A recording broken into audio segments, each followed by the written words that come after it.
Hello everyone, welcome to my YouTube channel. In our previous video, we talked about how we used the VI and Nano text editor, and also we created a user called admin and assigned the user to a group called the pseudo group. So today we're going to be creating groups and users and assigning users to groups, creating passwords for the users and assigning passwords to the groups. So here's a bunch of them. So let's get into this. Thank you. So instruction says we should be doing this from the admin account. So once we click here, you can see that we're in the Endbright account. So to switch to the admin account, we type sudo su admin. All right, provide the password.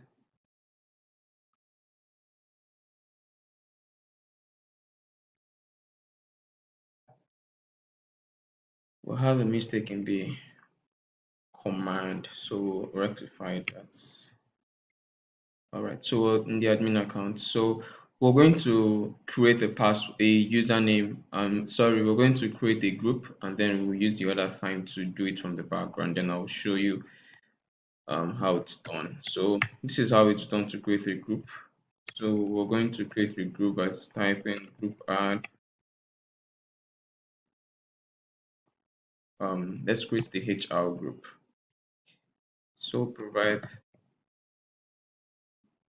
all right, that has been created. To get a detail of that, you can type getent group.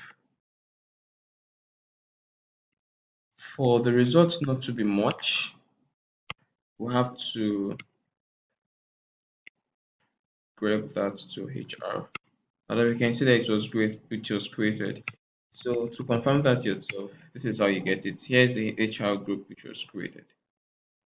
So all these groups listed above here has been created. So let's confirm that. All right. So again, we're going to confirm the creation of those group. All right. If you can see here, you can see that they are listed. You can also do that with this command: get empty, get ent groups, or the cat slash etsy slash group. So the same gives you the same result. All right. Now we're going to assign password to the HR group and the management group. Permission was denied, so this should do.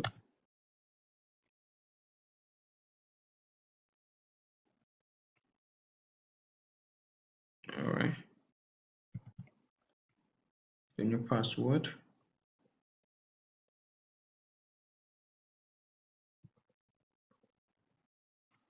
We're going to do the same for management.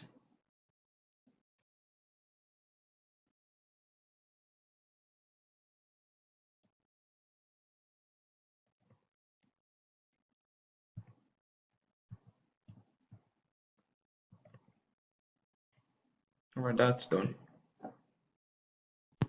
All right, so now we're going to create a user with the user add command. So we'll use the attribute to specify this as the home directory. So we'll call this user thread.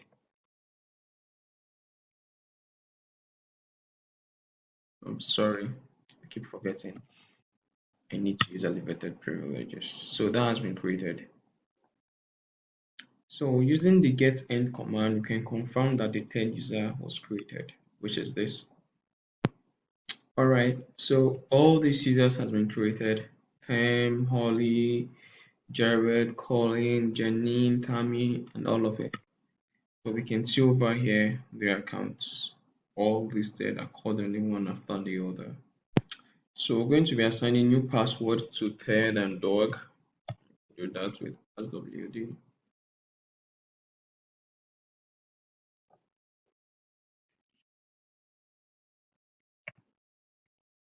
All right. So we'll call that promised land.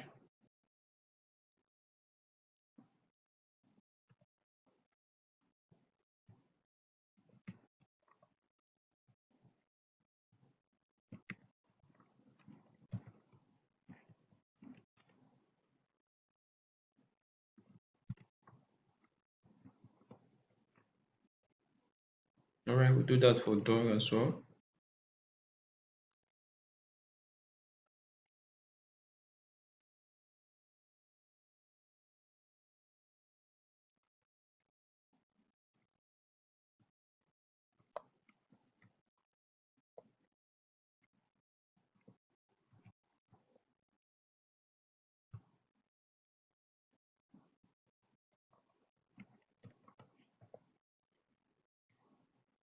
All right. So we're going to confirm that the password was created by seeing if it was hashed in the shadow. Okay, I'm bringing that out. So we can see that with the sudo get ent command for the shadow file, we can see that it was hashed. So if we try the same for maybe let's try with one of these files called Holly, you can see that it has nothing to show. It wasn't hashed. To be precise, the exclamation mark here shows that the account is actually blocked. So before we continue, I'm just going to tell you that I'm going to assign users to this group using this specific format over here. So I'll do that while I pause the video and then play and tell you how it's done. So I'll use one as an example actually while doing it. So this here is the command sudo usermod -a capital letter G H R third. So these at third to a supplementary group called HR and still keeps its own default group called third. So you're all welcome back. I've been able to add the users to the group and this shows it. I'm sorry for that. So with this command you can see and with this you can also see. So the first command shows the users and the group they belong, and then the second command or the later one shows the groups and users that are belong to the group. So I'll just answer these questions while we continue this. All right. So I really love everything that has been done here. The difference between users and a system user is that a user is created manually by an administrator, but a system user is already there and has a different ID starting from 0 to 500 and 900. And the groups actually reduces the burden of administrators by just simply adding users to the group rather than, just having users and assigning rights to them. It is very nice. One command you can use to remove users from a group is the group mod command or the user mod command. Thank you, and I hope you enjoyed this video.